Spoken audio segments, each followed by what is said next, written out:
ഇന്ന് തന്നെ ഡൗൺലോഡ് ചെയ്യൂ. കാണൂ നിങ്ങളുടെ ഫേവറേറ്റ് ഷോസ്.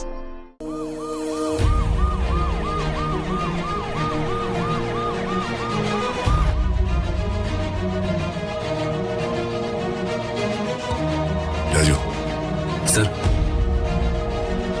ഞാനും നീയും തമ്മിൽ ഇങ്ങനെ യാത്ര ചെയ്യുമ്പോൾ എനിക്ക് പലപ്പോഴും തോന്നുന്ന ഒരു കാര്യമുണ്ട്. ചരിത്രം ആവർത്തിക്കുന്നു എന്ന സത്യം. പണ്ടെന്റെ രാഷ്ട്രീയ ഗുരുവും പിന്നെ എന്റെ അമ്മായിയച്ഛനുമായ മഹാദേവ വർമ്മ സാറിനൊപ്പം ഇതുപോലെ സഞ്ചരിച്ച ഓർമ്മ. അന്നത്തെ ഞാൻ തന്നെയാണ് എല്ലാ അർത്ഥത്തിലും ഇന്നത്തെ നീ. ഞാൻ മഹാദേവ വർമ്മ സാറിനെ എങ്ങനെ സ്നേഹിച്ചോ അതുപോലെ തന്നെ നീ എന്നെയും സ്നേഹിക്കുന്നു. എങ്ങനെ ഞാൻ വർമ്മ സാറിനെ രക്ഷിക്കാൻ നോക്കിയോ അതുപോലെയൊക്കെ തന്നെയാ നീ എനിക്കും രക്ഷാകവചമായി മാറുന്നതും. അയ്യോ സാറേ, മരണം വരെ വർമ്മ സാറിന്റെ പ്രതിച്ഛായക്ക് ഒരു മംഗലം വരരുതെന്ന് ഞാൻ ആഗ്രഹിച്ചു. അവസാനം വരെ അങ്ങനെ തന്നെയായിരുന്നു. ഒരു കളങ്കവും വരാതെ സംശുദ്ധമായ രാഷ്ട്രീയ ജീവിതത്തിന് തിരശ്ശീല വീഴുകയും ചെയ്തു. അദ്ദേഹം എത്രയോ നല്ല മനുഷ്യനായിരുന്നു. ഞാൻ വർമ്മ സാറിന്റെ വിധേയനല്ലായിരുന്നു, വിശ്വസ്തനായിരുന്നു. അദ്ദേഹത്തിന് ഞാൻ മാനസപുത്രനും. സത്യത്തിൽ നീയും അങ്ങനെ തന്നെയല്ലേ?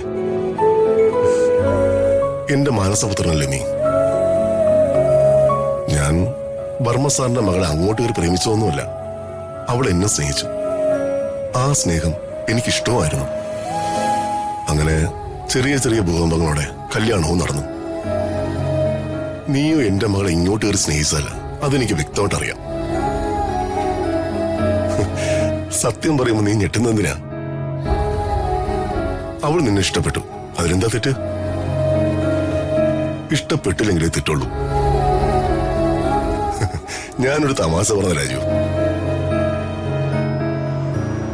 സത്യം പറഞ്ഞ മറ്റൊരു പുരുഷൻ താലി കെട്ടും വരെ മകളെ മറന്നുപോയ ഒരു അച്ഛനാ ഞാൻ.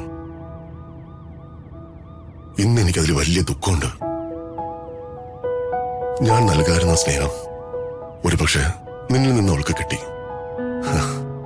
അതാണ് നിന്റെ കൂടെ ജീവിക്കുമെന്ന് അവൾ വാശി കാണിച്ചത്. ഇതൊന്നും നമ്മുടെ തീരുമാനങ്ങളല്ല രാജു, കാലപുരുഷന്റെ കൽപ്പനകളാണ്. നമ്മൾ അനുസരിച്ച് നിന്നു കൊടുക്കുന്നു.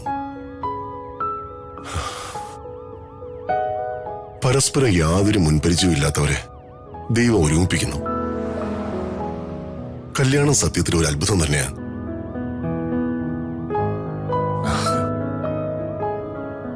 വർമ്മ സാർ ഇപ്പൊ നല്ല സന്തോഷത്തിലാ. പത്മാവതി മേഡത്തെ പറ്റി ചോദിച്ചാലോ? രാജു, എനിക്കൊരൊറ്റ ആശങ്കയുള്ളൂ. എന്റെ ജീവിതത്തിൽ സംഭവിച്ചത് നിങ്ങളുടെ ജീവിതത്തിൽ സംഭവിക്കരുത്. സ്നേഹം പ്രകടിപ്പിച്ചിട്ടില്ല ഞാൻ എന്റെ മകളോട്. പക്ഷെ എനിക്കെന്നും അവൾ എന്റെ ജീവനായിരുന്നു. എന്റെ ഹൃദയാർത്താണ് നിനക്ക് ഞാൻ അവളെ തന്നിരിക്കുന്നത്. നീ അവളെ വെറുക്കുകയോ മറക്കുകയോ ചെയ്യരുത്. അതെനിക്ക് സഹിക്കില്ല. അകലേ നോവിനാലേ